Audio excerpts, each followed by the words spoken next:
हरिओम नारायण हरण महादेव जय बाबा बटुक भैरव। मैं हूं आचार्य राकेश मिश्रा, ज्योतिषाचार्य, वास्तुशास्त्र, तंत्र मंत्र विशेषज्ञ। ज्योतिष शास्त्र अगले कड़ी में मैं आप लोगों के लिए लेकर आया हूं। क्या तो कर्क लग्न वाले व्यक्तियों के लिए कौन से रत्न लाभकारी है, कौन से रत्न धारण करने से क्या उनको लाभ होगी, कर्क लग्न वाले व्यक्तियों का स्वभाव किस प्रकार के होता है, कैसे स्वभाव के होते हैं, और कर्क लग्न वाले व्यक्तियों के उस रत्न के साथ कौन से रत्न को धारण करने से लाभ होगा और कौन से रत्न को धारण करने से हानि होगी, यह हमारा विषय है। तो चलते हैं अपने विषय बिंदु। क्या तो कर्क लग्न के स्वामी जो हैं चंद्रमा, और चंद्रमा एक ऐसे ग्रह हैं जो कि किसी से उनका द्वेष नहीं होता है, किसी से शत्रुता नहीं होती है।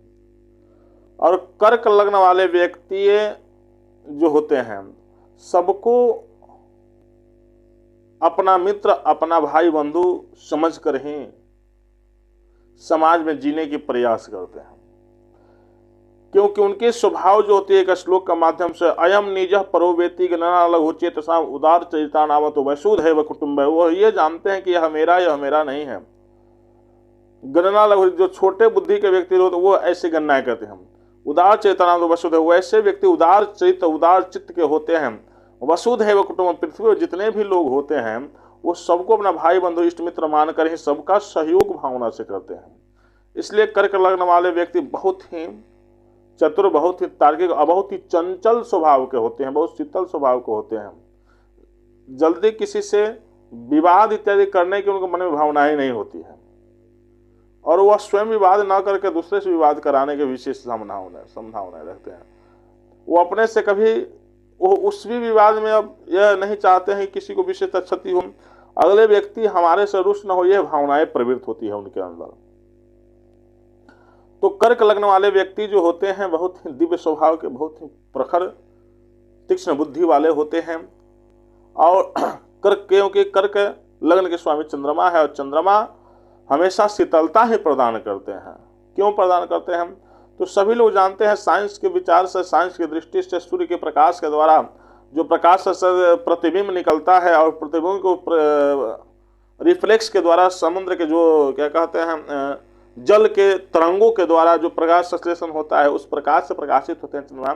इसलिए उनका अंदर अत्यधिक प्रावडीपन अर्थात घमंड नहीं होता है, और दूसरे को वह हमेशा शीतलता प्रदान करते हुए सबको कल्याण की भावना से चिंतन करते हैं। इसलिए कर्क लग्न वाले व्यक्ति इस विचार के होंगे। और कर्क लग्न के स्वामी कौन है?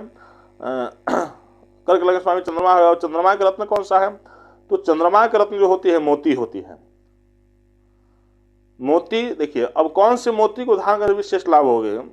तो जो स्वाति नक्षत्र में जो वर्षा होती है, वृष्टि होती है, उस वृष्टि का जल जो होता है शिप के मुख में प्रविष्ट करता है। वही 1 या 2 महीने के बाद शिप के मुख से वह मोती की प्रादुर्भाव निर्माण होती है। इस दृष्टि से देखा जाए तो वह चंद्रमा का रत्न जो मोती है वही लाभकारी होता है। जो कर्क लगने वाले व्यक्ति होते हैं उनको मोती धारण करने से आंतरिक बहुत ही सर्वोत्तम, बहुत ही उत्तम, बहुत ही शीतलता महसूस होगा, और हमेशा वह एक दूसरे के विचार के जो है पढ़ कर ज्ञान करके तब जाकर उसके सामने अपने बातों को प्रस्तुत करेंगे। इतना बात है। अब तो ये बात है चंद्रमा का जो रत्न मोती है, मोती के साथ कौन सा रत्न उधारण नहीं करेंगे। तो बहुत सारे वीडियो मैंने आपके सामने प्रस्तुत कर दी है कि कौन सा रत्न उधारण करना चाहिए, कौन सा रत्न उधारण नहीं। फिर भी आज मैं इस लग्न के माध्यम से आप लोगों के सामने प्रस्तुत करूंगा कौन से रत्न उदाहरण करना चाहिए। तो चंद्रमा का जो अत्यधिक मित्र के भावना देखते हैं सूर्य और बुध मित्र होते हैं, लेकिन बुध जो होते हैं चंद्रमा के शत्रु मानते हैं। अब यहाँ इस विचार से कह रहा है कि चंद्रमा कह रहे हैं कि हम इनको बुध जो है मित्र मानते हैं, लेकिन बुध कहते हैं हम चंद्रमा को शत्रु मानते हैं। जैसे मान लीजिए हम आपको मित्र मान रहे हैं किसी व्यक्ति को, चाहे आप वो व्यक्ति आपके अत्यधिक मृत्युत्व कष्ट देना चाहते शत्रु मानता है, तो इस विचार से चंद्रमा जो है बुध को मित्र मानते हैं, और बुध लेकिन चंद्रमा को क्या मानते हैं? शत्रु मानते हैं। तो इस विचार से देखा जाए तो बुध चंद्रमा की जो महादशा से प्रवृत्त होती है, महादशा चलेगी, यदि चंद्रमा के घर में बुध होंगे तो वो थोड़ा सा क्या कहते हैं अनिष्ट फल प्रदान करना चाहेंगे लेकिन नहीं कर पाएंगे। तो चंद्रमा के महादशा में यदि आप मोती धारण किए हो तो मोती के साथ बुध का पन्ना धारण कर सकते हो। लेकिन यदि बुध की महादशा होती है उसमें चंद्रमा की अंतर्दशा हो आए तो वो उस समय में आप मोती धारण नहीं कर सकते। क्यों? क्योंकि चंद्रमा स्वतः आपको अच्छे फल प्रदान करने वाले हैं, तो हम मोती धारण करने से कोई लाभ नहीं हो सकती है। इसलिए चंद्रमा की महादशा चलो उसमें बुध की अंतर्दशा है तो उस स्थिति में आप पन्ना धारण कर सकते हैं। अब यहाँ यह विचार बिंदु बनता है कि यह बुध आपके कुंडली में किस स्थान में बैठे हैं, क्या आपके भाव को प्रवृत्त कर रहे हैं। यदि अच्छे स्थान में बैठे होंगे तो अच्छा आपको फल देंगे, यदि बुरे स्थान में तो बुरा फल बुध के द्वारा प्रकाशित होगा आपके जीवन में। अब देखना यह है कि इसी विचार से मैं कहता हूँ कि किसी अच्छे दैवज्ञ, किसी अच्छे ज्योतिषियों के द्वारा अपने कुंडली का विश्लेषण कराएं, जिसके द्वारा आपको यह जानकारी हो जाएगी कौन से ग्रह, कौन से रत्न, कौन से ग्रह का क्रूर स्वभाव है हमारे ऊपर, कौन से ग्रह का अच्छा स्वभाव है हमारे ऊपर। इस विचार से करके आप इसका प्रयोग करें, आपको लाभ होगा। सेकंड बात यहाँ यह बनता है कि और बुध तो पन्ना तो पहन सकते हैं लेकिन पहनेंगे नहीं, यह विचार बनता है। लेकिन अब मोती के साथ कौन सा रत्न उदाहरण करते हैं? तो मोती के साथ कहते हैं चंद्रमा का मित्र होते हैं सूर्य। क्यों? क्योंकि सूर्य के ही सानिध्य में चंद्रमा अपना जीवन व्यतीत करते हैं, अपने पूरे समय बिताते हैं चंद्रमा सूर्य के समय। क्यों? कि पहले ही बताए हैं वीडियो प्रारंभ में कि सूर्य के प्रकाश के द्वारा चंद्रमा प्रकाशित करते हैं। अब यहाँ सूर्य का रत्न जो होता है माणिक्य होता है, और माणिक्य यदि आप धारण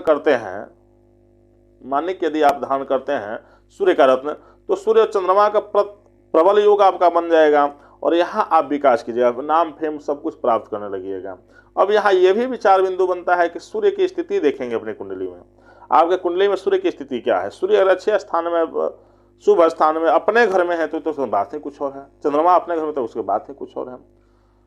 यह सारे विचार वो करके ही सूर्य चंद्रमा को रत्न धारण करेंगे। ऐसे सूर्य के चंद्रमा के साथ सूर्य का रत्न निसंकोच आप धारण कर सकते हैं, कोई दिक्कत नहीं है। चंद्रमा के साथ किसी भी ग्रह का रत्न धारण कर सकते हैं, क्योंकि चंद्रमा किसी ग्रह को अपना शत्रु मानवे नहीं करते हैं।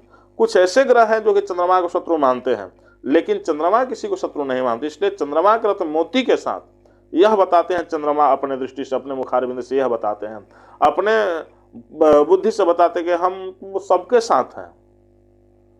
जिस प्रकार मोदी जी के आज के वर्तमान में स्वभाव है कि अपने एंटी पार्टी के साथ, अपने प्रतिद्वंदियों के साथ वही व्यवहार करते हैं जो अपने मित्रों के साथ करते हैं। इस विचार से देखा जाए तो वही स्थिति चंद्रमा की है। तो जिसके कुंडली में चंद्रमा प्रबल होते हैं वो यही सी विचार पूरे संसार को अपना मित्र, इष्ट मित्र मान के ही चलते हैं। इसलिए चंद्रमा जो है आपके कर्क लग्न वाले व्यक्ति जो भी हैं तो मोती तो धारण करेंगे, मोती के साथ क्या कहते हैं माणिक्य धारण करेंगे, और ये बृहस्पति का भी रत्न धारण करेंगे। अब क्या यहाँ कहता है कि बृहस्पति के जो रत्न है कौन है, तो पुखराज धारण कर सकते हैं मोती के साथ। और कौन धारण कर सकते हैं हम, तो कहते हैं कि मंगल का धारण कर लेंगे, मूंगा धारण कर लेंगे, ये सब धारण कर। शनि का भी धारण कर लेंगे, शनि का धारण कर सकते हैं, एक सम है, लेकिन 100% शनि का रत्न धारण नहीं किया। शनि की स्थिति को देखकर जानेंगे कि शनि की क्या स्थिति अभी कुंडली है। शनि का धारण कर सकते हैं लेकिन कुंडली के विशेष प्रबल के साथ।